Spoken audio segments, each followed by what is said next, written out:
الحمد لله وكفى وسلام على عباده الذين اصطفى أما بعد أعوذ بالله من الشيطان الرجيم بسم الله الرحمن الرحيم يا أيها الذين آمنوا لا تلهكم أموالكم ولا أولادكم عن ذكر الله ومن يفعل ذلك فأولئك هم الخاسرون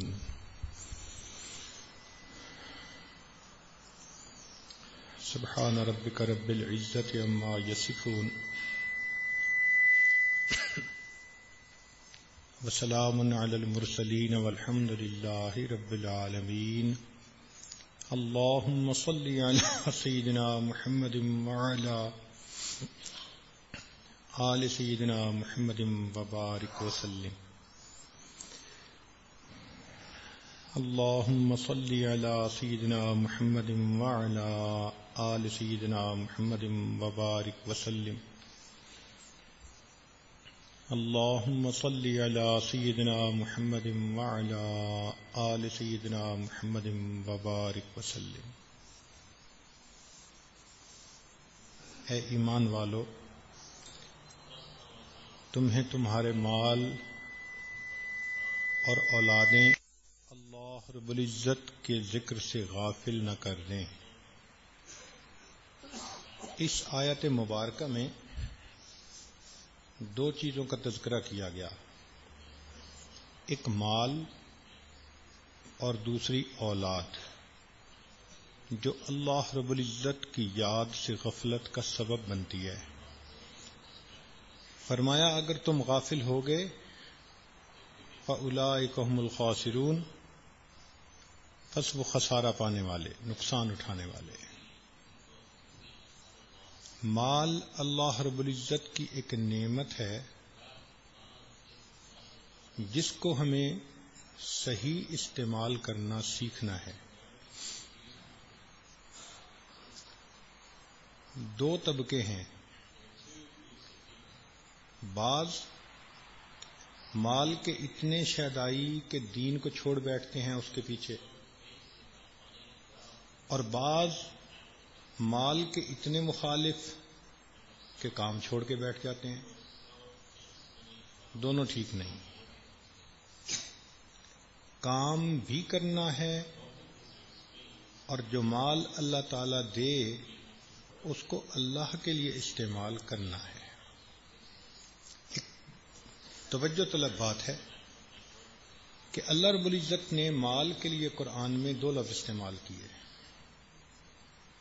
ایک لفظ استعمال کیا خیر کا، وَإِنَّهُ لِحُبِّ الْخَيْرِ لَشَدِيدٌ، تذکرہ مال کا ہے لیکن لفظ خیر کا استعمال کیا۔ دوسری جگہ فرمایا ان ترک خیرا الوصیۃ للوالدین، یہاں بھی خیر کا لفظ استعمال ہوا۔ تو کوئی ایسی چیز تو ہے نا کہ جس کے لیے اللہ رب العزت خیر کا لفظ استعمال فرماتے ہیں، اور دوسرا اللہ تعالیٰ نے اس کے لیے قیامہ کا لفظ استعمال کیا۔ دو چیزوں کو قرآن مجید نے قیامہ کہا، ایک بیت اللہ کو فرمایا جعل اللہ الکعبۃ البیت الحرام قیاما للناس، کہ اللہ رب العزت نے کعبہ کو جو حرمت والا گھر ہے انسانوں کے قیام کا سبب بنایا، اور یہی قیام کا لفظ اللہ نے مال کے لیے بھی استعمال کیا۔ فرمایا وَلَا تُؤْتُوا السُّفَهَاءَ أَمْوَالَكُمُ الَّتِي جَعَلَ اللَّهُ لَكُمْ قِيَامًا۔ اب مفسرین نے اس میں فرق لکھا کہ مال انسان کی جسمانی زندگی کے قیام کا سبب ہے، اور بیت اللہ انسان کی روحانی زندگی کے قیام کا سبب ہے۔ اس کا مطلب ہے کہ یہ نعمتیں ہیں۔ اس کے نبی علیہ الصلوۃ والسلام نے فرمایا کہ 5 نعمتیں ہیں تم ان کی قدر کرو. اغتنم خمسن قبل خمس، 5 چیزوں کی قدر کرو 5 سے پہلے. تو قابل قدر چیز ہوئی نا. فرمایا مال کی قدر کرو غربت سے پہلے. تو اس تمام بات سے یہ بات سامنے آئی کہ مال اللہ رب العزت کی ایک نعمت ہے، جس نے اس کو اچھا استعمال کر لیا، اور جو اس کی رو میں بہہ گیا یہ اس کے لیے زحمت بن گیا. رحمت بھی ہے، زحمت بھی ہے. رحمت اس کے لیے کہ جس نے اللہ کی نعمت سمجھ کر اس کو استعمال کیا، اور جس نے عیش و آرام کا نقطہ لگا دیا تو یہ رحمت کی بجائے اس کے لیے زحمت بن گیا. اسی لیے آج کے دور میں مال انسان کے ایمان کے لیے ڈھال ہے. آج کے دور میں مال انسان کے ایمان کے لیے ڈھال ہے. نبی اسلام نے ارشاد فرمایا قاد الفقر ان یکون کفرا، ممکن ہے کہ تنگ دستی تمہیں کفر تک پہنچا دے.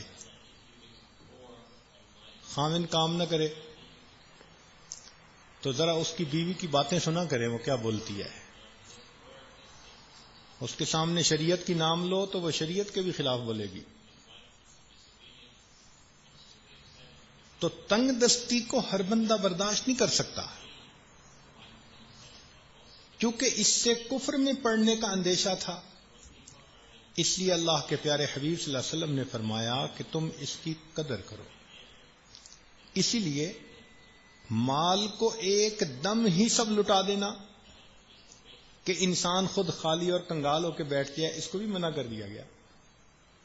چنانچہ نبی علیہ الصلوۃ والسلام نے، بلکہ قرآن مجید میں اللہ فرماتے ہیں وَلَا تَبْسُطْهَا كُلَّ الْبَسْطِ فَتَقْعُدَ مَلُومًا مَحْسُورًا. ایک ہی دفعہ میں نہ لٹا دو کہ بعد میں تمہیں حسرت اور ندامت ہو. تو اس قدر کرنے والی چیز کی قدر کرنی چاہیے. ہاں اس کی پوجا بھی نہیں کرنی چاہیے. کئی مرتبہ انسان مال کی پوجا بھی تو کرنے لگ جاتا ہے نا. زن پرست، زر پرست، بت پرست، شہوت پرست، سب کی سب بت پرستی کی قسمیں. تو کئی بندے زر پرست بن جاتے ہیں. اب سنیے سبحان اللہ، قرآن مجید نے کیا حقیقتیں کھولی کہ سیدنا ابراہیم علیہ الصلوۃ والسلام نے اپنے اور اپنی اولاد کے لیے دعا مانگی کہ اے رب کریم وجنبنی وبنی ان نعبد الاصنام، اے اللہ مجھے اور میری آنے والی اولاد کو بت پرستی سے بچا لینا. تو مفسرین نے لکھا کہ نبی کی شان بہت بلند ہوتی ہے کہ وہ اس بت کو جو سامنے رکھا ہوا ہے اس کی پرستی سے گھبراتے ہیں. فرمایا نہیں، ان کا مقصد یہ بت نہیں تھا، ان کا مطلب تھا سونے چاندی کے بت، کہ اے اللہ مجھے اور میری اولاد کو سونے چاندی کے بتوں کی پرستش سے بھی بچا لینا.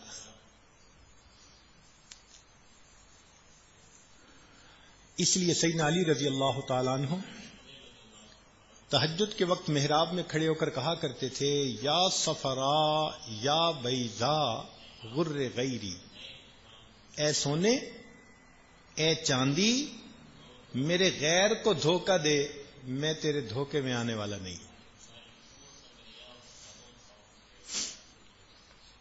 حضرت اقدستانی رحمۃ اللہ نے ایک عجیب بات لکھی ہے.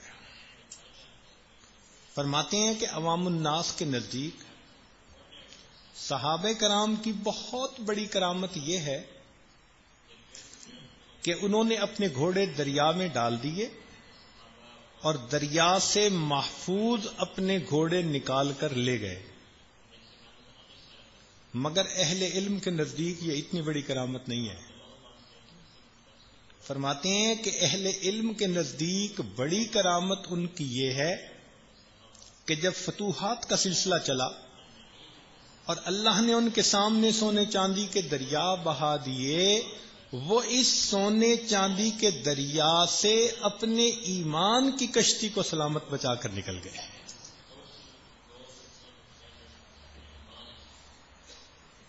ذہن میں رکھنا کہ مال آتا ہے تو وبال بھی آتا ہے، مال آتا ہے تو وبال بھی آتا ہے۔ اس لیے یہ دنیا جادوگر نہیں، جادو کرتی ہے بندے پہ۔ ایک جادو تو وہ تھا جو فرشتے لے کر آئے، ہاروت و ماروت، اللہ کے حکم سے آزمائش تھی بندوں کے لیے۔ اس جادو کے اندر ایک تاثیر تھی۔ قرآن مجید نے گواہی دی کہ اس جادو کے ذریعے سے یفرقون بہ بین المرء وزوجہ، وہ بندے اور اس کی بیوی کے درمیان جدائیاں ڈال دیتے تھے۔ تو دنیا کا جادو وہ جو خاوند اور بیوی کے درمیان جدائیاں ڈال دے، لیکن دنیا ایسی سہارا ہے، جادوگرنی ہے کہ جب اس کا جادو چل جاتا ہے یہ بندے اور اس کے پروردگار کے درمیان جدائی ڈال دیتی ہے، اور جو بندہ اپنے پروردگار سے دور ہٹ گیا، irreparable loss، اس کا کوئی کمپنسیشن ہو نہیں سکتی۔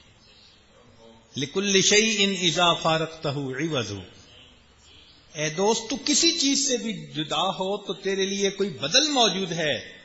وَلَيْسَ لِلَّهِ إِنْ فَارَقْتَ مِنْ عِوَضٍ، اللہ سے تو جدا ہو گیا، تیرے لیے اس کا کوئی بدل موجود نہیں۔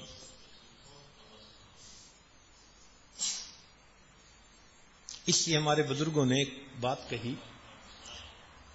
فرمایا الدنیا رأس کل خطیئہ، حب الدنیا رأس کل خطیئہ، مال کی محبت، دنیا کی محبت تمام برائیوں کی جڑ اور بنیاد ہے۔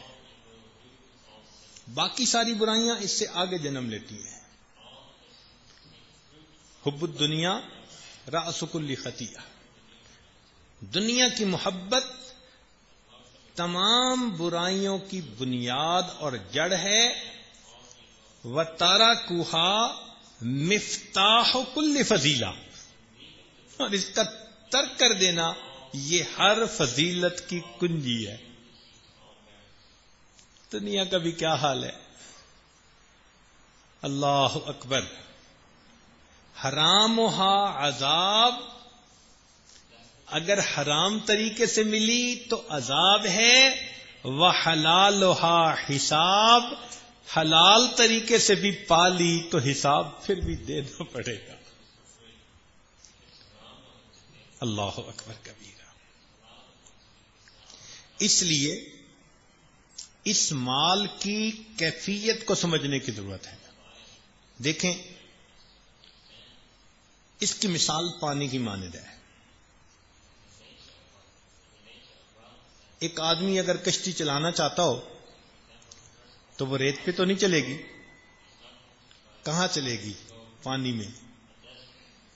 لیکن میں پانی میں تب چلے گی جب پانی کشتی کے نیچے رہے۔ پانی کشتی کے نیچے رہے، کشتی دوڑتی رہے گی، اس کے اوپر تیرتی رہے گی۔ اور اگر پانی کشتی کے اندر بھر جائے تو ڈوبنے کا سبب، نیچے رہے تو تیرنے کا سبب،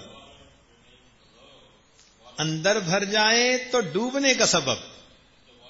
ہمارے مشائخ نے کہا کہ مال جیب میں رہے تو تیرنے کا سبب، جب دل میں گھس جائے تو ایمان کی کشتی ڈوبنے کا سبب۔ اس لیے اس کو جیب تک رکھنا چاہیے، ادھر نہیں آنے دینا چاہیے۔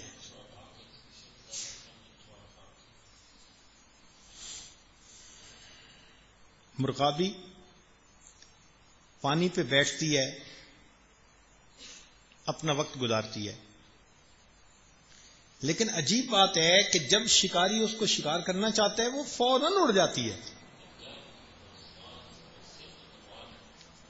تو علماء نے لکھا کہ اس کی بنیادی وجہ کہ اس کے پر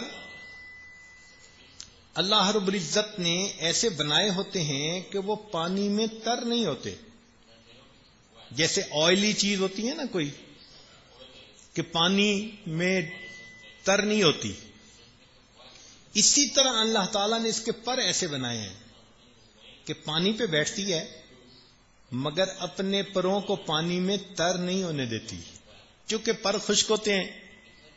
جیسے ہی اس کو شکاری کا پتہ چلتا ہے اسی وقت وہ ایک ہی لمحے میں وہیں سے اڑ کر ہوا میں چلی جاتی ہے، اور اگر کبھی اس کے پر تر ہو جائیں تو یہ اڑ نہیں سکتی۔ پانی کی یہی مثال، بندے تیری مثال مرغابی کی اور تیرے مال کی مثال پانی کی، یہ تیرے پاس رہے مگر تیرے پروں کو تر نہ کرے، تاکہ جب موت کا بلاوا آئے تو تیرے لیے پھر اڑ جانا، اڑان لینا وہ آسان ہو۔ اور اگر تو نے اپنے پروں کو تر کر لیا تو پھر کہے گا قال رب ارجعون لعلی اعمل صالحا فیما ترکت، اور آگے سے جواب میں کہا جائے گا کلا، ہرگز نہیں، ہرگز نہیں۔ چنانچہ امام غزالی رحمت اللہ علیہ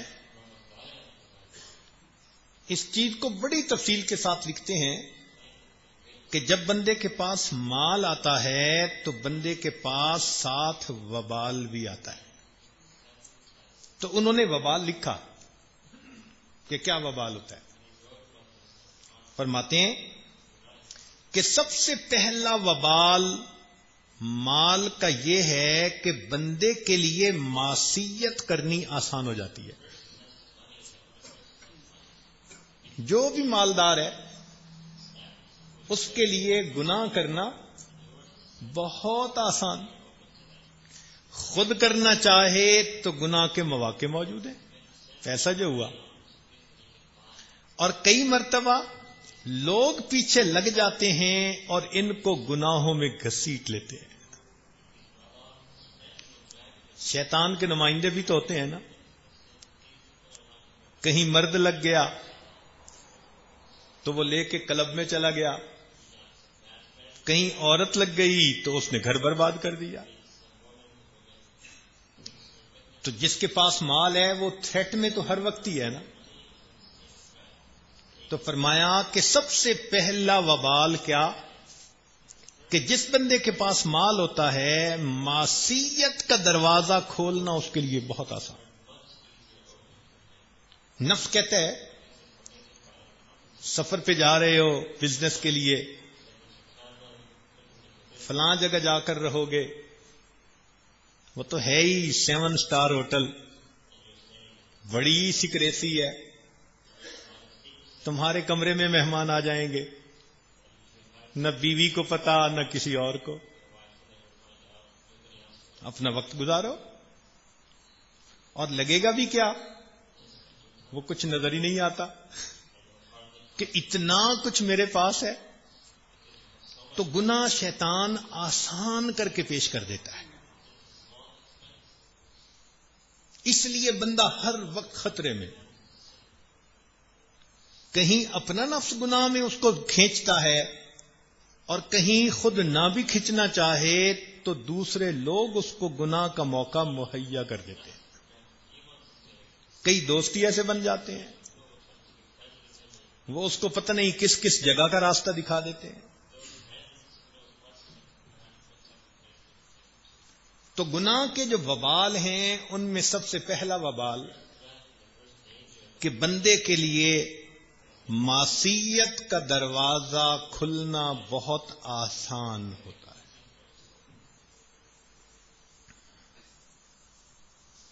دوسرا وبال کہ چونکہ اللہ رب العزت نے مال دیا تو بندہ اپنے گھر میں ہر سہولت کو لاتا ہے. بڑا گھر بنا لیا، ایئر کنڈیشن بنا لیا، اچھے گدے بچھا لیے، خوب اس کو ڈیکوریٹ کر لیا، تو بندے کا جسم سہولت پسند ہو جاتا ہے. یہ وبال اس سہولت پسندی کی وجہ سے دین کی خاطر مجاہدہ قربانی سب مشکل.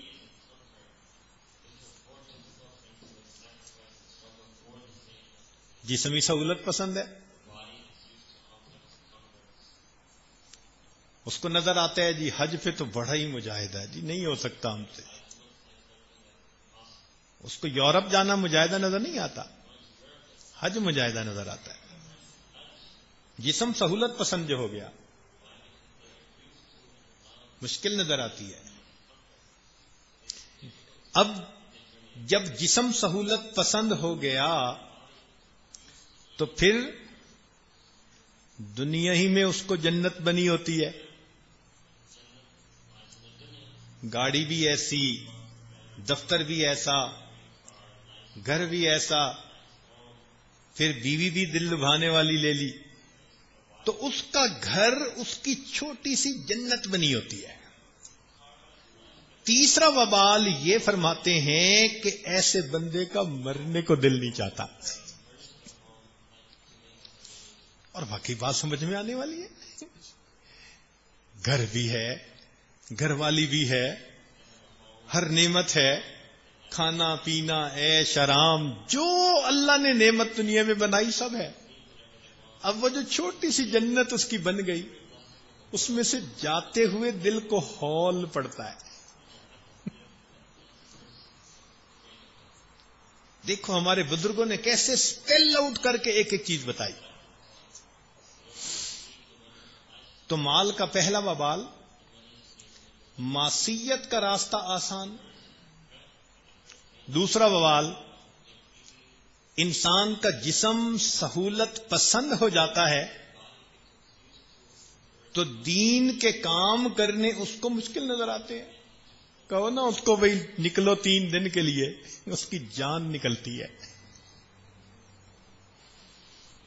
کون جائے گا، چٹائیوں پہ سوئے گا، اپنا بستر اٹھائے گا، کوئی معمولی کام ہے؟ تو بہت مجاہدہ ہے.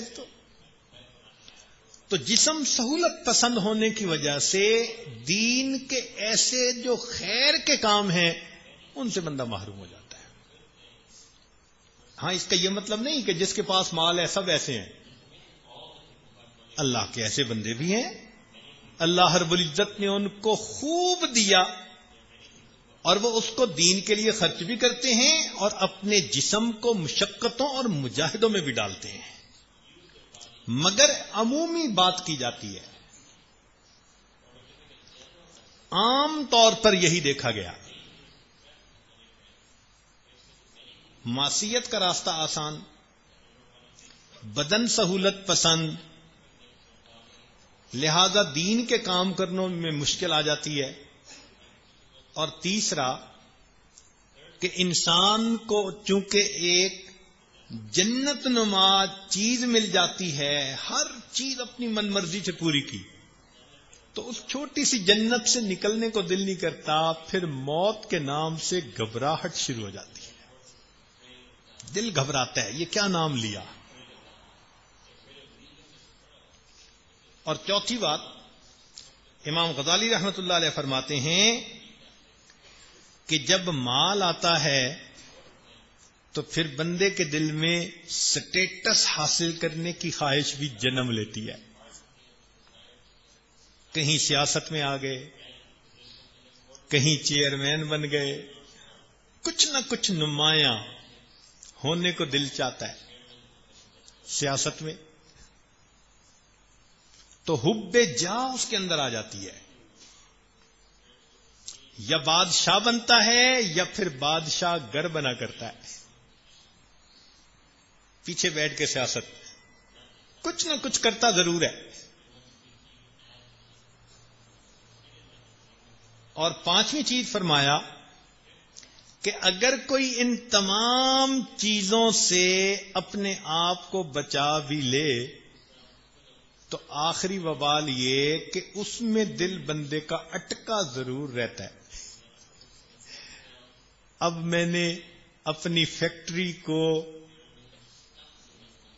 بڑا کرنا ہے، ماڈرنائزیشن، بیلنسنگ، اس میں یہ اٹکا ہوا ہے. اب میں نے اپنے کام میں یہ شعبہ شروع کرنا ہے. اب وہ شعبے کا خیال، کام اتنا پھیلا ہوا ہوتا ہے اس کو سمیٹنا کوئی آسان ہوتا ہے. کبھی پرچیز ڈپارٹمنٹ نے ستایا ہوتا ہے، کبھی سیل ڈپارٹمنٹ نے ستایا ہوتا ہے. کیونکہ کام کرنے والے تو دوسرے ہوتے ہیں، ان کو تو دکھ نہیں نہ ہوتا کسی چیز کا. یہ تو اوپر جو خود مالک ہوتا ہے نا، درد اس کو ہوتا ہے. اگر وہ تھوڑا سا غیر ذمہ داری کا اظہار کرے یا اوپر سر پہ چڑھ کے نہ رہے تو ہر بندہ لوٹنے کو تیار. تو مجبوری ہے اس کی، لہذا ہر وقت سوچ سے دماغ بھرا ہوا ہوتا ہے. اس کو وبال کہتے ہیں.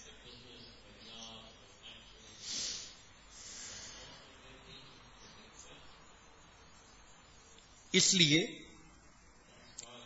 بندہ ایسا چاہتا ہے کہ میری زندگی طویل ہو، میں یہ پروجیکٹ بھی کر لوں، یہ بھی کر لوں، یہ بھی کر لوں اور یہ بھی کر لوں. لمبی زندگی کی امید دل میں آ جاتی ہے. اور آخری وبال کہ جس نے مال کمایا ہوتا ہے اس کو تو پھر بھی درد ہوتی ہے، خیال رکھتا ہے اولاد کی تو محنت ہی نہ لگی ہوتی.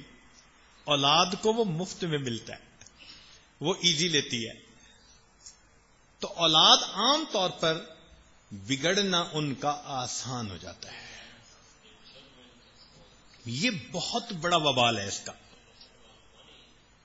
بیوی بگڑتی ہے، اولاد بگڑتی ہے، سہولت پسند ہو جاتے ہیں، بس ان کو انجوائے کرنے کی فکر پڑی ہوتی ہے. یہی مصیبت ہے. لیکن جیسے سانپ ہے نا، زہر بھی ہے اس میں تریاک بھی ہے. اسی سانپ میں زہر بھی ہوتا ہے اور زہر کا تریاک بھی اسی میں ہوتا ہے. تو کچھ لوگ ہوتے ہیں جو سانپ کا منتر سیکھ لیتے ہیں، تو سانپ کو وہ پکڑ لیتے ہیں، سانپ انہیں کچھ نہیں کہتا. اللہ کی شان. ہم نے اپنی زندگی میں ایک ایسے بندے کو دیکھا، شوگر مل میں جس وقت جنرل مینیجر تھے، تو وہاں چونکہ دیہاتی علاقہ تھا، تو جب پروجیکٹ لگنے لگا تو وہاں کھیتوں سے ادھر ادھر سے سانپ نکلتے تھے. تو مینجمنٹ نے فیصلہ کیا کہ بھائی ایک بندہ ایسا رکھ لو کہ جو منتر بھی جانتا ہو اور آگے پیچھے کوئی ہیلپر کا کام بھی کرے. ایک بندہ رکھ لیا، ایسا خدا کا بندہ. سانپ دیکھتا، کہتا یہ تو سویا ہوا ہے، اس کو پہلے جگانا ہے. وہ سانپ کو ہاتھ مار کے جگاتا تھا، اور جب سانپ بھاگنے لگتا پھر اس کو پکڑتا تھا. اللہ کی شان، پتہ نہیں اس کے پاس کیا تھا، مگر وہ سانپ کو اسی وقت پکڑ کے ایسے جیسے ریل بناتے ہیں نا، گولا بناتے ہیں، ایسا گولا بنا کے جیب میں ڈال لیتا تھا. اللہ اکبر کبیرہ. اور کئی مرتبہ سانپ کو پکڑتا تھا. ہم سوچتے تھے سانپ پکڑے گا، دانت توڑے گا، پھر جا کے کچھ کام نہیں، کچھ بھی نہیں کرتا تھا. یعنی لوگوں کے سامنے اس نے سانپ پکڑا، ایک بڑا جو 1 میٹر کے قریب لمبا تھا، اور اس نے پکڑ کے اس کو اپنے گلے کے گرد لپیٹ لیا. یا اللہ، اللہ کی شان. تو بتانا یہ مقصد تھا کہ کچھ لوگوں کو سانپ کا منتر آ جاتا ہے تو پھر سانپ کے نقصان سے وہ بچ جاتے ہیں. اللہ والے بندے کو دنیا کے سانپ کا منتر سکھا دیتے ہیں، پھر دنیا ان کو نقصان نہیں دیا کرتی. صحابہ رضی اللہ تعالیٰ نے نبی علیہ الصلوۃ والسلام سے دنیا کا منتر سیکھا تھا. حضرت انس رضی اللہ عنہ فرماتے ہیں کہ مجھے نبی علیہ السلام نے دعا دی، اللہ اس کی اولاد میں اور اس کے رزق میں برکت دے دے. فرمانے لگے اتنی برکت ہوئی کہ 140 پوتے پوتیاں نواسے نواسیاں بیٹے بیٹیاں میں نے اپنے ہاتھوں سے دفن کیے. 140 ایسی اللہ نے اولاد میں برکت دی. اور فرماتے ہیں کہ مال میں اللہ نے ایسی برکت دی کہ میں لکڑی کاٹنے والے کلہاڑے سے سونے کی اینٹیں توڑا کرتا تھا. یا اللہ، لکڑی والے کلہاڑے سے وہ کوئی تولے تو نہیں نہ ہوں گے، پھر تو کلوز میں ہوگا پھر سونا. اللہ اکبر. فرماتے ہیں نبی علیہ السلام کی دعا نے مجھے اتنا رزق دیا اور اتنی اولاد عطا فرما دی. تو ان کے پاس یہ سب کچھ تھا، مگر یہ چیز ان کے ایمان کو متزلزل نہیں کر سکی، کیونکہ انہوں نے نبی علیہ الصلوۃ والسلام کی صحبت بابرکت سے اس دنیا کے سانپ کا منتر سیکھ لیا تھا.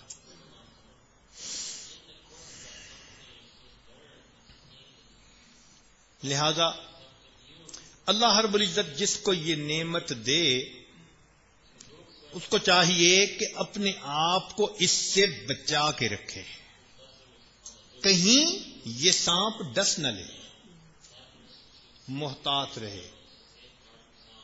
کیسے ڈستا ہے مال ایسے ڈستا ہے کہ بندے کی آواز میں مال کی جھنکار پھر شامل ہو جاتی ہے. اور تو مجھے جانتا نہیں ہے، جب یہ کہتے ہیں نا تو مجھے جانتا نہیں ہے، اب زہر ساتھ شامل ہو گیا جس نے اس کو متکبر بنا دیا. یہ بڑی مصیبت ہے. چنانچہ بڑا بول بندہ بول بیٹھتا ہے، اور یاد رکھنا کہ بڑا بول بندے کے برباد ہونے کا سبب بنتا ہے. کبھی بھی بڑا بول نہیں بولنا چاہیے. جتنا مرضی انسان اللہ کو مال دے دے، جتنا مرضی اللہ رب العزت انسان کو مال دے دیں، بندے کی زبان سے کبھی بھی بڑا بول نہیں نکلنا چاہیے، اور جھکنا چاہیے. اللہ تیرے میرے اوپر کتنے احسانات ہیں، تو میری اوقات سے زیادہ مجھے عطا فرما رہا ہے. لیکن کئی دفعہ مال گردن میں سریا، گردن جھکتی نہیں ہے، کہیں میں آ جاتی ہے. اللہ اکبر کبیرہ، تو پھر انسان نقصان اٹھاتا ہے. کئی دفعہ یہ عاجز نے واقعہ سنایا کہ ایک کاشتکار تھا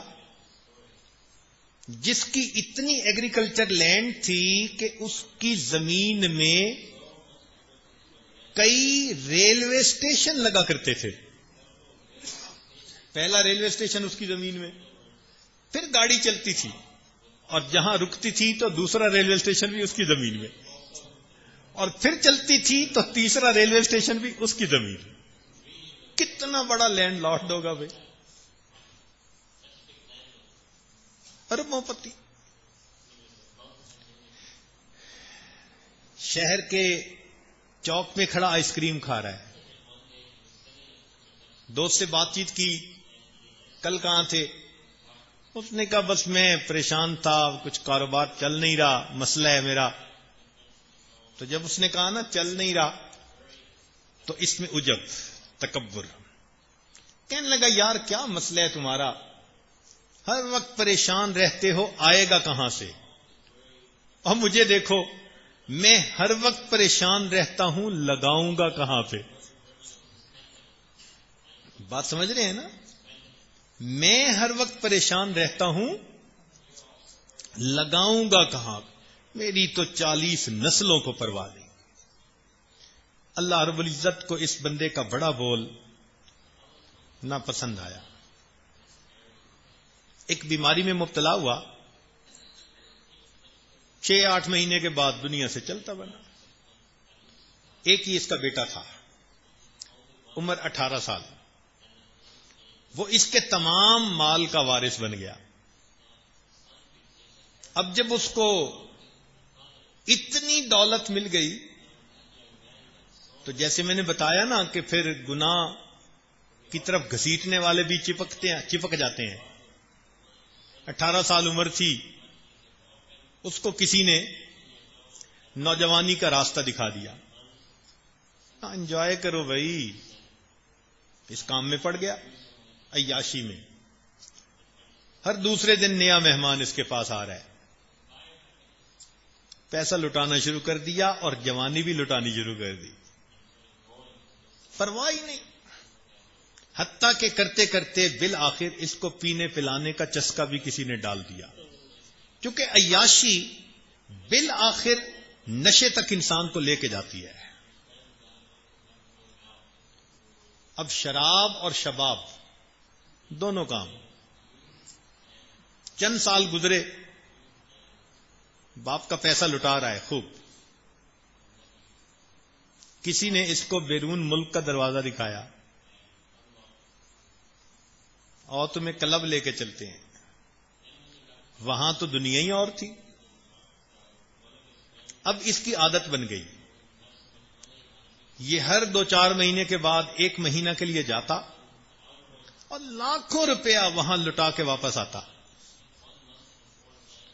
ماں نے سمجھایا, لوگوں نے سمجھایا, اس کے کان پہ جوں ہی نہیں رینگتی تھی. یہ نشہ ہی ایسا ہے کہ جب لگ جائے تو بندے کو پھر کسی کی بات سمجھ میں نہیں آتی. حتیٰ کہ اس کے پاس جتنا کچھ بینک میں مال تھا اس نے سارا انہی کاموں میں لٹا دیا. اب زمین بکنا شروع ہو گئی. زمین کا ٹکڑا بیچتا, جو پیسہ ملتا باہر جا کے عیاشی کراتا. پھر زمین بیچتا, اور 2-4 سال نکلے, ساری زمین ہی بک گئی. اس نے 10-12 سال اتنی عیاشی کی کہ جوانی بھی لٹا بیٹھا, بیماریوں کا مجموعہ. جو روز ہی یہی کام کر رہا ہو, صاف ظاہر ہے کہ وہ ہڈیوں کا ڈھانچہ بنے گا. چنانچہ بیمار بھی ہو گیا, کمزور بھی ہو گیا, اور ایک وہ وقت آیا کہ جب اس کو اپنا گھر بھی بیچنا پڑا. اور پھر اس پر وہ وقت آیا کہ جب کھانے کا نہیں تھا اس کے پاس کچھ. نشہ جو کرتا تھا, کمائی تو تھی نہیں. چنانچہ یہ شہر کے اسی چوک میں کھڑے ہو کر, جس میں اس کے باپ نے تکبر کا بول بولتا تھا, یہ بیٹا اسی چوک میں کھڑے ہو کر اللہ کے نام پہ بھیک مانگتا تھا. اللہ نے دکھا دیا, میں پروردگار اگر دینا جانتا ہوں تو میں پروردگار لینا بھی جانتا ہوں. تو نکتے کی بات یہ سمجھیے کہ اللہ رب العزت جب یہ نعمت کسی کو دیں تو وہ گردن جھکائے, گردن اٹھائے نہیں, اکڑنا اپنے اندر پیدا ہونے دے. میں اپنے اندر نہ پیدا ہونے دے. یہ نعمت کی ناقدری ہوگی. کسی کو کم نہ سمجھے, حقارت کی نظر سے نہ دیکھے. عام طور پر بندہ پھر دوسروں کو حقیر سمجھتا ہے. ذرا بات ہو تیرے جیسے کو تو میں خرید کے یہ کر دوں, اس کا کیا مطلب ہے؟ اس کو حقیر سمجھتا ہے. چنانچہ ایک عجیب واقعہ کتابوں میں لکھا ہے. ایک بزنس مین تھا, پسند کی شادی کی. شادی کے ابتدائی دنوں میں بیوی کے ساتھ بیٹھا کھانا کھا رہا ہے اپنے گھر میں, کوٹھی میں. دروازے پہ کسی سائل نے آواز لگائی, اللہ کے نام پہ دو. اس کی بیوی جو تھی نا, اس کی عادت تھی, وہ نیک خاتون تھی. اس کی عادت تھی کہ وہ گھر کے دروازے پہ آئے ہوئے سائل کو کبھی خالی نہیں جانے دینا چاہتی. اس نے اس سے پوچھا کہ اگر آپ کی اجازت ہو تو میں ایک روٹی اس کو دے دوں. اس نے کہا دے دو. روٹی دینے چلی گئی. اب جانے اور آنے میں کوئی منٹ 2 منٹ تو لگ ہی جاتے ہیں. اتنے میں صاحب کا موڈ آف ہو گیا. واپس آئی تو اس نے گالیاں نکالنی شروع کر دیں کہ یہ آ جاتے ہیں مشٹنڈے لفنگے کہیں کے، کام نہیں کرتے، مانگتے ہیں، یہ ہے وہ ہے. بیوی نے سمجھایا ہم نے تو اللہ کے نام پہ دیا ہے، کوئی نہیں. بولنا شروع کر دیا. بس اللہ کو اس کا یہ اس سائل کو گالیاں دینا ناپسند آ گیا. پھر کیا ہوا؟ دن بدلنے شروع ہو گئے. پہلے ڈیل کرتا تھا تو بینیفٹ ملتا تھا، پروفٹ آتا تھا.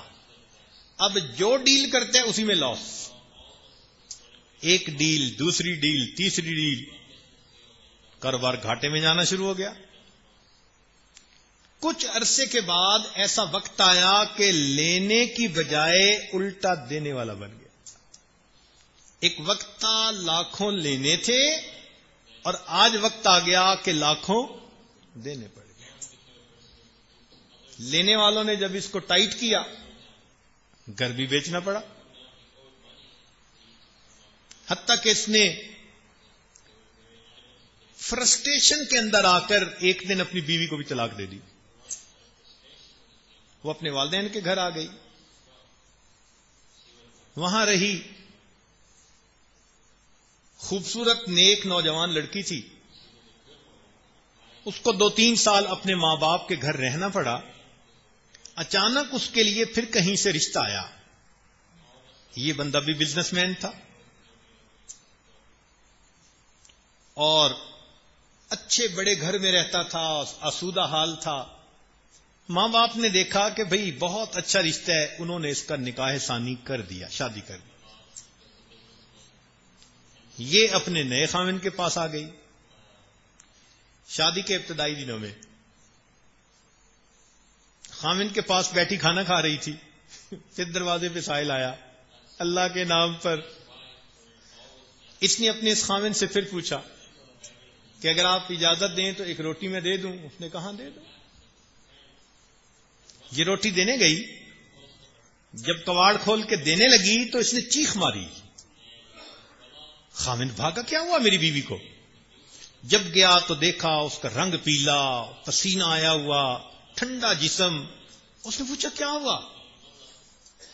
کہنے لگی کہ میں سائل کو روٹی دینے کے لیے جب میں نے دروازے کو کھولا تو میں نے دیکھا کہ میرا پہلا خاوند میرے دروازے پہ سائل بن کے کھڑا تھا. اس کے خاوند نے اس کو دیکھ کر کہا اچھا تم پہچانو، ایک ایسا دن تھا جب میں تمہارے دروازے پہ سائل بن کے گیا تھا. اللہ نے سائل کو گھر بھی دے دیا، بیوی بھی دے دی، اور جو گھر اور بیوی والا تھا اس کو سائل بنا کر ان کے دروازے پہ کھڑا کر دیا. تو میرے دوستو، جو بندہ تکبر کا بول بولتا ہے نا، تو اللہ رب العزت اسے ٹیبل کے دوسری طرف بھی بٹھا سکتے ہیں. آج تو یہاں بیٹھے نا مالک بن کے، کل وہاں بھی بٹھا سکتے ہیں مانگنے والا بنا کے. اس لیے یہ اہم بات ہے کہ یہ نعمت جب اللہ کسی کو عطا کرے تو اس کا شکر ادا کریں اور الٹا اور زیادہ اللہ کے سامنے جھکیں اور عاجزی کریں. عجب اور تکبر نہ اپنے اندر پیدا ہونے دیں. بس یہ منتر ہے اس سانپ کا، یوں سمجھ لیں. جب آپ نے یہ سمجھ لیا اب آپ کو مال نقصان نہیں دے سکتا. آپ اس مال کو اللہ کے راستے میں خرچ کر سکتے ہیں اور جنت میں اپنے رتبے اونچے کر سکتے ہیں. لیکن اکثر و بیشتر یہ بھی دیکھا کہ کچھ لوگ تو اس مال کو اللہ کی نعمت سمجھ کر اپنی آخرت بناتے ہیں، اور کچھ کے دل میں ایسی محبت آ جاتی ہے کہ وہ بس دنیا ہی میں اس کو پھیلاتے چلے جاتے، دنیا ہی میں اس کو بڑھاتے چلے جاتے ہیں. مال کی محبت ان کے دل میں آ جاتی ہے. اس لیے کسی نے کہا کہ مال بہترین غلام ہے اور انسان کا بدترین آقا ہے. غلام بنا کے رکھو تو یہ تمہارا بہترین غلام ہے، اور اسے اپنا آقا بنا لو تو یہ بدترین آقا ہے بندے کا. ایسی محبت دل میں آتی ہے کہ بندے کا مال خرچ کرنے کو دل ہی نہیں کرتا. اس کا نام ہے بخل، کنجوسی. چونکہ ایک ٹاپک چل رہا تھا تو ہم نے سب سے پہلے شہوت کے اوپر گفتگو کی، پھر اس کے بعد ہم نے غصہ اور غضب کے اوپر گفتگو کی. کل کا عنوان یہی تھا. غصے کے اوپر کافی دیر بات چیت ہوتی رہی اور مجھے بھی تسلی تھی کہ ماشاءاللہ یہ ٹاپک ایسا ہے آج میں جتنا لمبا بولتا رہوں کسی کو غصہ نہیں آ سکتا.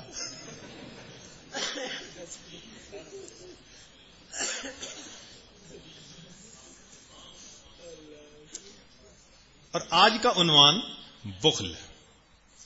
ہمارے مشائخ نے انسان کے سینے میں کچھ لطائف کی نشاندہی کی. اس میں پہلے کے ساتھ شہوت وابستہ، دوسرے کے ساتھ غضب وابستہ، تیسرے کے ساتھ بخل وابستہ. اس ترتیب سے ہم چل رہے ہیں. یہ بخل کیا ہوتا ہے؟ شریعت نے کہا کہ جس بندے کو اپنا مال بیوی بچوں پہ خرچ کرتے ہوئے مشکل محسوس ہو یا اللہ کے راستے میں زکوٰۃ دیتے ہوئے مشکل محسوس ہو تو یہ دونوں میں سے کوئی بھی ایک علامت اس کے اندر بخالت کی دلیل ہے. بیوی بچوں پہ بھی خرچ کرنے کو دل نہیں چاہتا،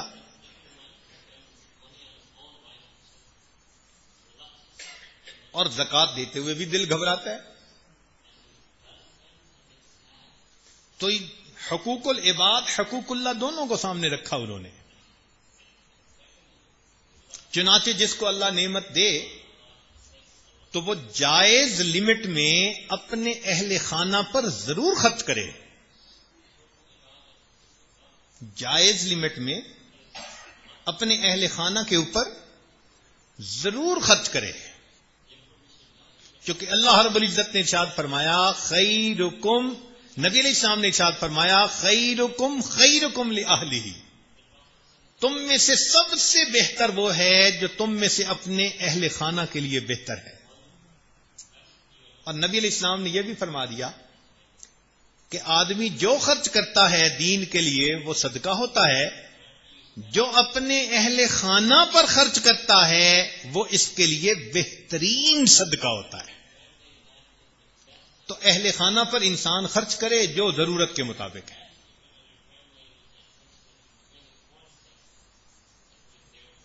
اور اگر انسان حقوق العباد میں کمی کرے یا حقوق اللہ میں کمی کرے تو اس کو بخالت کہتے ہیں. اور اللہ رب العزت کو سخی سے محبت ہے اور بخیل بندے کے ساتھ اللہ رب العزت کو نفرت ہے.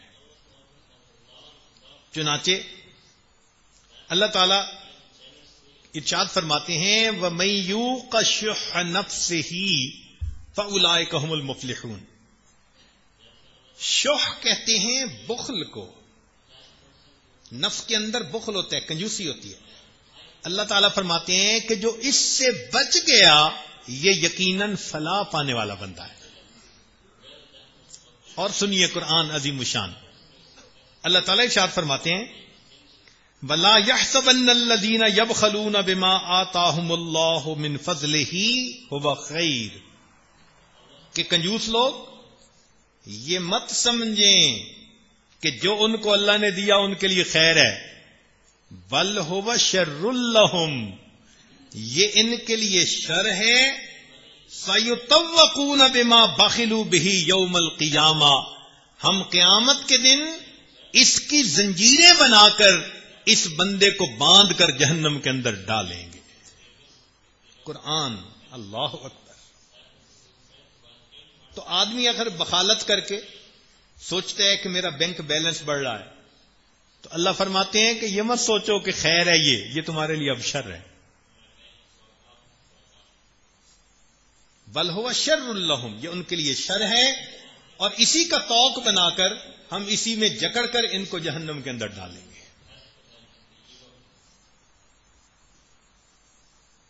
اور قرآن مجید میں ایک جگہ فرمایا وَمَن يَبْخَلْ فَإِنَّمَا يَبْخَلُ عَن نَفْسِهِ، کہ جو انسان بخالت کرتا ہے وہ اپنے آپ سے بخالت کر رہا ہوتا ہے۔ نبی علیہ السلام نے ارشاد فرمایا تم بخل سے دور رہو، تم سے پہلی قومیں اسی بخل کی وجہ سے تباہ کر دی گئی۔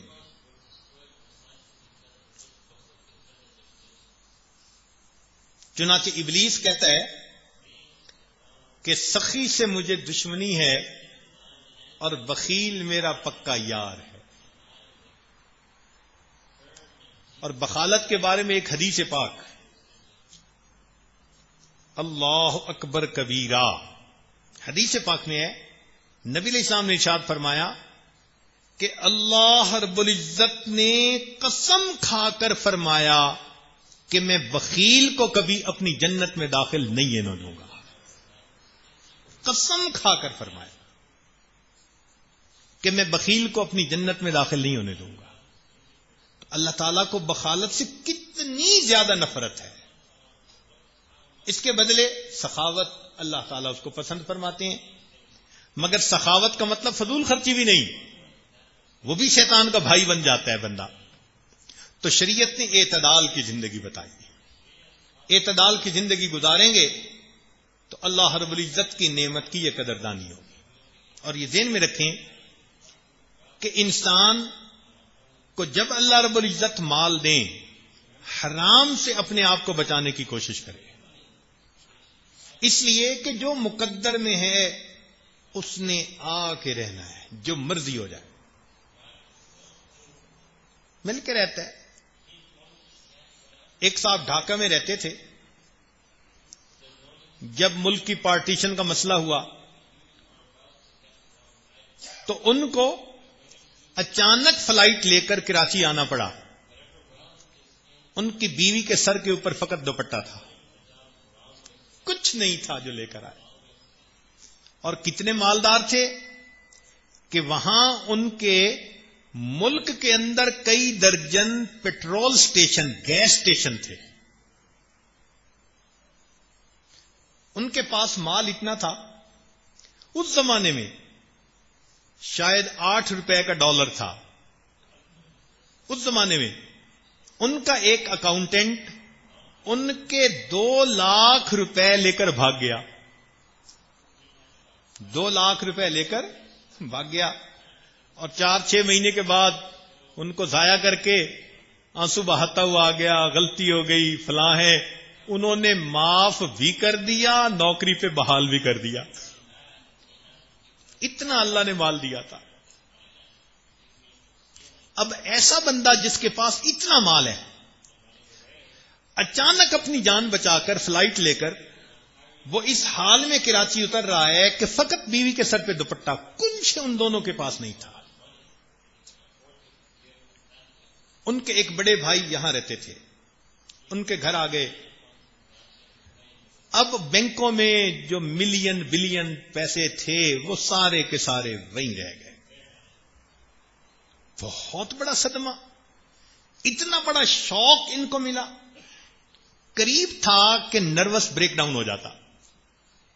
ان کی بیوی بڑی سمجھدار تھی، وہ جانتی تھی کہ جو چلا گیا وہ آ تو سکتا نہیں، اب اگر دل کو لگا لیا اور نروس بریک ڈاؤن ہو گیا تو ہم ویسے ہی زندگی سے چلے جائیں گے۔ تو وہ کہنے لگے کہ ہم جب دسترخوان پہ کھانا کھانے بیٹھتے نا تو میری بیوی جان بوجھ کے ٹاپک چھیڑتی اور کہتی کہ بس میں عورت زاد ہوں، کمزور ہوں، میرا دل بہت ہی چھوٹا ہے، مجھے بہت اس کی جو ہے نا فکر لگ گئی ہے، اور میرے میاں پتہ نہیں ان کا دل کتنا بڑا ہے، انہوں نے تو اس کو ہاتھوں کی میل ہی بنا کے اتار دیا۔ جب بیوی ایسی باتیں کرتی تو کہنے لگے مجھے بھی دل بڑا کرنا پڑتا، میں بھی ذرا ہمت سے بیٹھتا کہ بھئی میں ڈپریس نظر نہ ہوں. خیر اس نے باتیں کر کر کے اس نے مجھے ڈپریشن سے آلموسٹ نکال لیا کہ بھئی ڈپریس تو اس کو ہونا چاہیے تھا. یہ کہتی ہے کہ جی مقدر میں جو ہوتا ہے وہ تو ملنا ہے. جب تھوڑا میں ڈپریشن سے نکلا تو ایک دن بیوی نے کہا کہ دیکھیں ہمارا پروردگار جو وہاں تھا وہی یہاں ہے، جو مقدر وہاں تھا وہی مقدر یہاں. گھبراتے کیوں ہیں؟ آپ کسی کام میں ہاتھ ڈالیں اللہ آپ کو غنی کر دیں گے، یہ آپ کے نصیب ہیں، کیوں گھبراتے ہیں؟ کہنے لگے میں نے بھائی سے پیسے ادھارے لیے اور ایک ٹرک خریدا گڈز ٹرانسپورٹیشن کے لیے. اللہ نے میرے کام میں ایسی برکت دی کہ 5 سال کے اندر میں 200 ٹرکوں کی کمپنی کا مالک بن چکا تھا. اللہ نے پھر وہ نعمت دے دی. تو مقدر ہے نا، جہاں جائے گا اللہ اس کو دے گا. ہمارے ایک اور بڑے قریبی ساتھی ہیں، وہ دفتر میں کام کرتے تھے، ساری عمر دفتر میں کام کرتے کرتے ریٹائرمنٹ لی. اللہ کی شان کہ ان کو کوئی 10-15 لاکھ روپے ریٹائرمنٹ بینیفٹ کے طور پر ملے دفتر کی طرف سے. انہوں نے سوچا کہ میں اپنے بچوں کے لیے کہیں انویسٹ کر دیتا ہوں. تو ایک ان کا جاننے والا تھا، ان کو انہوں نے وہ 10-15 لاکھ دے دیے کہ بھائی بچوں کا چلتا رہے خرچہ، کچن کا مسئلہ چلتا رہے. اللہ کی شان کہ وہ بدنیت آدمی تھا. اس بندے نے 2 سال میں وہ سارے کے سارے پیسے زیرو کر کے ان کو کہہ دیا جی کہ ایک پیسہ بھی نہیں ہے. کہنے لگے جس دن اس نے مجھے یہ کہا نا کہ اب کوئی پیسہ نہیں، وہ رات پوری مجھے نیند نہیں آئی کہ میں نے پوری زندگی کی کمائی دی اور اس نے یوں میرے ساتھ بد معاملگی کی، بد اعتمادی کا معاملہ کیا اس نے. میں اب صبح کیا کروں گا؟ ریٹائر ہو چکا ہوں، نوکری نہیں مل سکتی، کاروبار آتا نہیں، میں کیا کروں گا؟ میں نے سوچا میں کسی اللہ والے کے پاس جاتا ہوں. کہنے لگے کہ اللہ والے کے پاس گیا، آنکھوں میں آنسو، رودات سنائی، جی میں مظلوم ہوں، میں کیا کروں؟ میں اس سے زبردستی بھی نہیں کر سکتا، لڑائی جھگڑے والا بندہ نہیں. کہنے لگے انہوں نے میری بات تسلی سے سنی اور سن کر فرمانے لگے کہ یہ بتاؤ کہ تمہارا رزق کس کے ذمے ہے؟ میں نے کہا اللہ کے. تمہارا رزق کس کے ذمے ہے؟ میں نے کہا جی اللہ کے.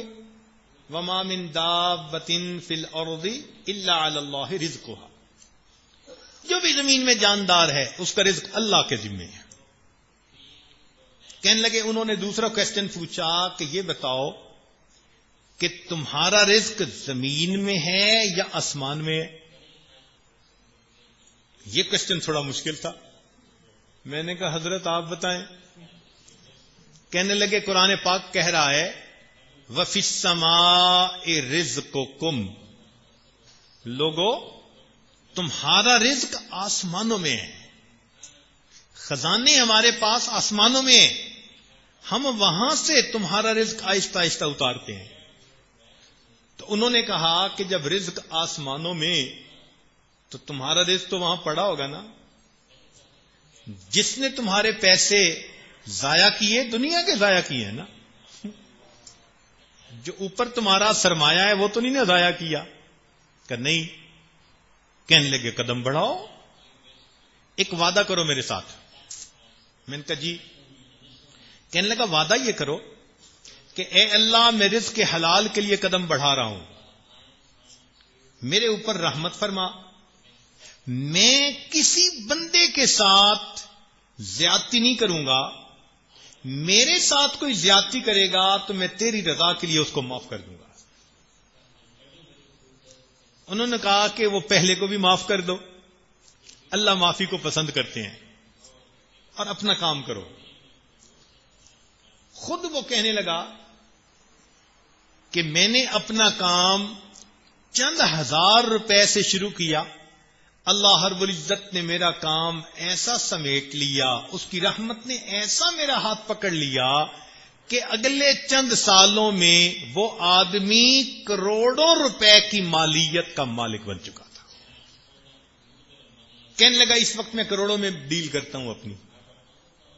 ایک وقت تھا کہ جب میں 1000 مشکل سے کہیں سے گنتا تھا، تو پریشانی کس بات کی؟ اس لیے جب اللہ رب العزت رزق دیں تو بندہ حرام کی طرف قدم نہ اٹھائے، حلال کی طرف سوچے، برکت اللہ دینے والے ہیں، وہ عطا فرما دیتے ہیں۔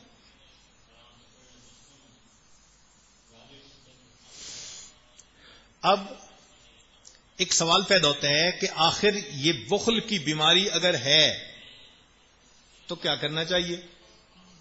امام غزالی رحمۃ اللہ فرماتے ہیں کہ اس کا ایک ہی حل، اپنے دل پہ جبر کر کے اپنے مال کو اللہ کے لیے خرچ کرو۔ جب خرچ کرنے لگ جاؤ گے پھر دل بھی اس میں دلچسپی لینا شروع کر دے گا۔ یہ ایسا ہی ہے، بندے کو کئی دفعہ پوچھو کھانا کھانا ہے، کہتے نہیں بھوک نہیں ہے۔ بھائی ایک لقمہ لے لو، وہ بندہ ایک لقمہ لینے بیٹھتا ہے نا تو 2 روٹیاں کھا کے اٹھتا ہے۔ یہی حال اس کا بھی ہے کہ اگر دل بخیل ہے تو آپ دل پہ جبر رکھ کر اللہ کے راستے میں اس کو خرچ کریں، جو حقوق العباد ہیں ان پہ خرچ کریں۔ جب خرچ کرنے لگیں گے اللہ رب العزت خود بخود دل کو بھی اس کے مطابق ہی ڈھال دیں گے۔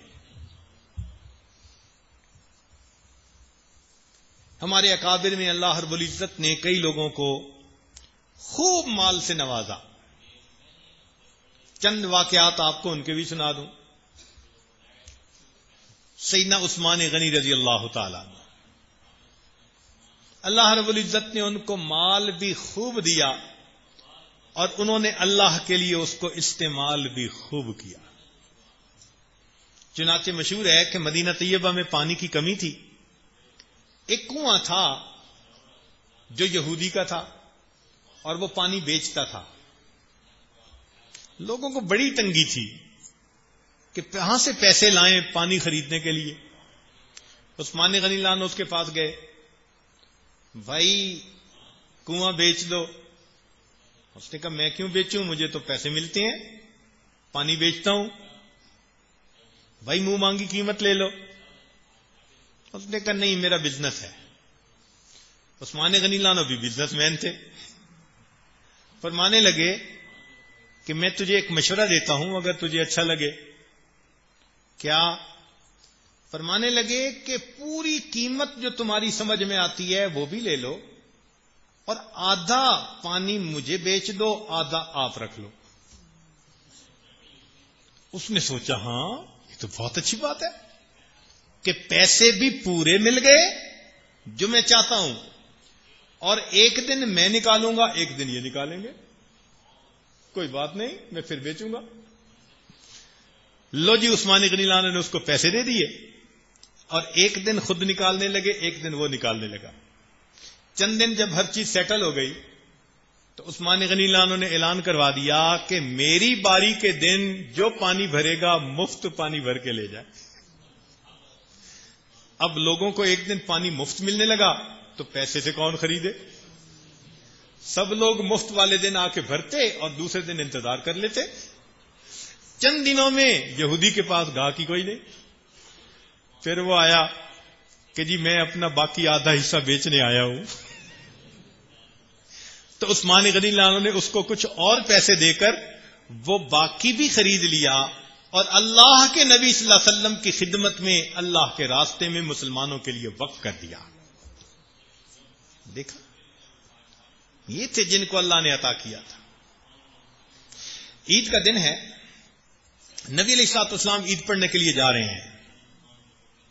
عائشہ رضی اللہ تعالیٰ عنہا عرض کرتی ہیں اے اللہ کے نبی صلی اللہ علیہ وسلم عید کا دن ہے، مدینہ کے یتیم آئیں گے، مساکین آئیں گے، بیوائیں آئیں گی، تو اگر کچھ دیں کہ میں منگوا لوں پکا لوں، ہم بھی کھائیں گے ان کو بھی کھلائیں گے۔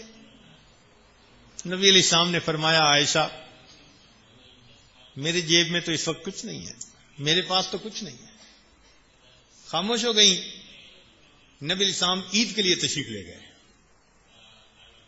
عید کی نماز پڑھ کے جب واپس آئے تو نبی علیہ السلام نے دیکھا کہ گھر کے اندر کھانا پکا ہوا ہے، آنے والے مہمان بھی کھا رہے ہیں، فقراء مساکین بھی کھا رہی ہیں، گھر والے بھی کھا رہے ہیں، اور نبی علیہ السلام کے لیے بھی رکھا ہوا ہے. نبی علیہ السلام بڑے حیران. پوچھا عائشہ، حمیرہ، یہ کہاں سے آ گیا سب کھانا؟ اے اللہ کے نبی صلی اللہ علیہ وسلم، جب آپ عید کے لیے تشریف لے گئے تو عثمان غنی رضی اللہ تعالیٰ عنہ نے آپ کی ہر زوجہ کے گھر ایک سامان سے لدا ہوا اونٹ ہدیہ اور تحفہ کے طور پر بھیجا. ہر ماں کے گھر، ام المومنین تھی نا، آپ کی ہر زوجہ کے گھر میں سامان سے لدا ہوا ایک اونٹ ہر گھر میں تحفہ کے طور پر بھیجا. تو اس سامان میں سے ہم نے پکایا، ہم بھی کھا رہے ہیں، اور آپ کے لیے بھی کھانا موجود ہے، کھائیے. نبی علیہ السلام نے جب دیکھا دل خوش ہوا. نبی علیہ السلام نے دعا دی، یا رحمان سہل الحساب علی العثمان، اے رحمان عثمان کے لیے قیامت کا حساب آسان فرما دے.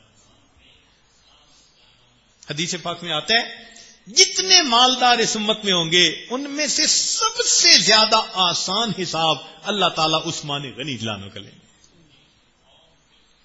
دیکھو اللہ نے نعمت دی، اس نعمت کو کیسے استعمال کیا. مدینہ طیبہ میں گندفت ہو گئی، لوگ پریشان. این جب گندم ختم تھی، عثمان غنی لانو کا ایک قافلہ جو کئی 100 اونٹوں پہ مشتمل تھا، وہ گندم لے کے شام، بلاد شام کی طرف سے آ گیا. اب جیسے ہی وہ آیا تو تھوک والے ہوتے ہیں نا کچھ لوگ، تو کچھ لوگ پرچون والے، تو وہ جو تھے نا پرچون والے وہ سب آ گئے کہ عثمان ہمیں بیچ دو، پھر ہم آگے بیچتے رہیں گے. پوچھا کیا دو گے؟ انہوں نے کہا جو قیمت ہے اس سے دگنی دیں گے، تھوڑی ہے. ایک نے کہا 3 گنا قیمت دیں گے، تھوڑی ہے. 4 گنا دیں گے، تھوڑی ہے. بڑھتی گئی قیمت، حتیٰ کہ اتنی شارٹیج تھی گندم کی کہ مدینہ کے بیوپاریوں نے 10 گنا قیمت پر خریدنے کے لیے کہہ دیا. سوچئے ذرا 10 گنا کتنا نفع ہوتا ہے کہ آپ 100 روپے کی چیز خریدیں اور 1000 روپے اس کے بدلے ملے. تو جب 10 گنا قیمت لگ گئی، عثمان غنی رضی اللہ عنہ نے پھر بھی انکار کر دیا. تو 2-4 بیوپاری مل کر آئے. عثمان چاہتے کیا ہو؟ اتنا ہم پیسہ دے رہے ہیں اور پھر بھی بیچنا نہیں چاہتے. عثمان غنی اللہ نے کہا کہ آپ لوگ مجھے نفع تھوڑا دے رہے ہیں. عثمان 10 گنا قیمت دے رہے ہیں ہم آپ کو، یہ تھوڑا نفع ہے؟ فرمان لگے ہاں تھوڑا نفع ہے. تو بھائی زیادہ نفع کون دے گا؟ کہنے لگا ایک ایسا پرچیزر ہے میرے پاس جو میرے اس مال کو 100 گنا پرائس کے اوپر خریدنا چاہتا ہے، میں اس کو دے رہا ہوں. چنانچہ انہوں نے سینکڑوں اونٹوں کا غلہ اسی وقت مسلمانوں میں تقسیم کر دیا. چونکہ اللہ رب العزت فرماتے ہیں کہ ایک دانے کو 700 دانہ بنائیں گے ہم. تو فرمایا میرے پاس ایک ایسا پرچیزر ہے جو میرے مال کو 700 گنا پرائس پہ خریدے گا، 700 ٹائم. اور انہوں نے پوری کی پوری گندم مدینہ کے لوگوں میں تقسیم کر دی.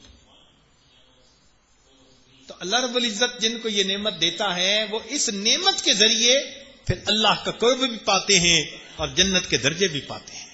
یہ ذہن میں رکھنا، ہماری ضرورت صرف یہاں نہیں ہے میرے دوستو. یہاں تو ہم 70 80 100 سال ہیں نا، اور آگے تو ہمیشہ ہمیشہ ہیں. تو بزرگ فرماتے تھے کہ جتنا یہاں رہنا ہے اتنا یہاں کے لیے کوشش کر لو، اور جتنا آگے رہنا ہے اتنا آگے کے لیے کوشش کر لو. اللہ تعالیٰ جس بندے کو دنیا کا سیٹھ بنائے، لازمن اسے کوشش کرنی چاہیے کہ اے اللہ میں تیرے نیک کاموں میں خرچ کرتا ہوں تو مجھے جنت کا بھی سیٹھ بنا دے. کیوں نہیں خرچ کرتا؟ اس لیے کچھ لوگ مالدار ہوتے ہیں، کچھ لوگ مالدار ہوتے ہیں اور کچھ مال کے چوکیدار ہوتے ہیں.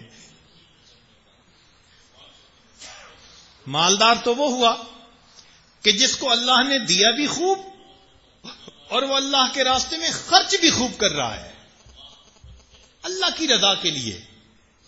دائیں ہاتھ سے خرچ کرتا ہے، بائیں ہاتھ کو پتہ نہیں چلنے دیتا. یہ اپنی آخرت بنا رہا ہے. اور چوکیدار وہ ہوا جو صبح اٹھ کے بینک سٹیٹمنٹ دیکھتا ہے، اب اکاؤنٹ میں اتنا، فلاں جگہ اتنا، فلاں جگہ اتنا. نتیجہ کیا ہوگا؟ یہ بندہ کچھ سالوں کے بعد یہاں سے چلا جائے گا، اولاد اس مال پہ عیاشی کرے گی اور باپ کو قیامت کے دن اس کا حساب دینا پڑے گا.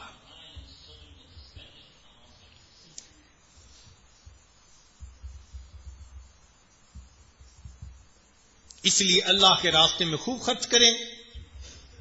نبی علیہ الصلوۃ والسلام نے قسم کھا کر فرمایا، یہ حدیث پاک میں نے کسی پہلی مجلس میں بیان کی کہ نبی علیہ السلام ویسے ہی کوئی بات فرما دیتے تو بہت کافی تھی اس کی سچائی کے لیے. نبی علیہ السلام نے قسم کھا کر فرمایا، جو بندہ اللہ کے راستے میں خرچ کرتا ہے اللہ تعالیٰ اس صدقہ کی وجہ سے اس کے مال کو کم نہیں ہونے دیتے. مال ہمیشہ زیادہ ہوتا ہے صدقہ کی وجہ سے.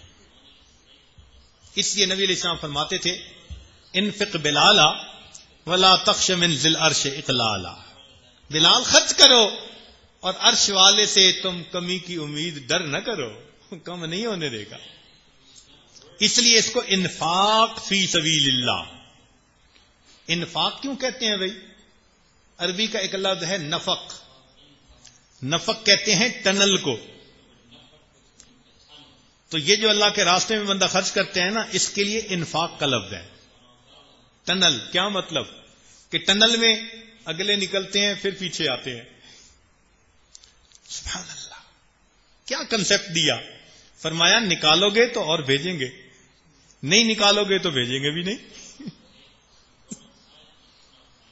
اس لیے فرمایا انفق علی، تم اللہ کے راستے میں خرچ کرو، اللہ تعالیٰ تمہارے اوپر خرچ کرے گا.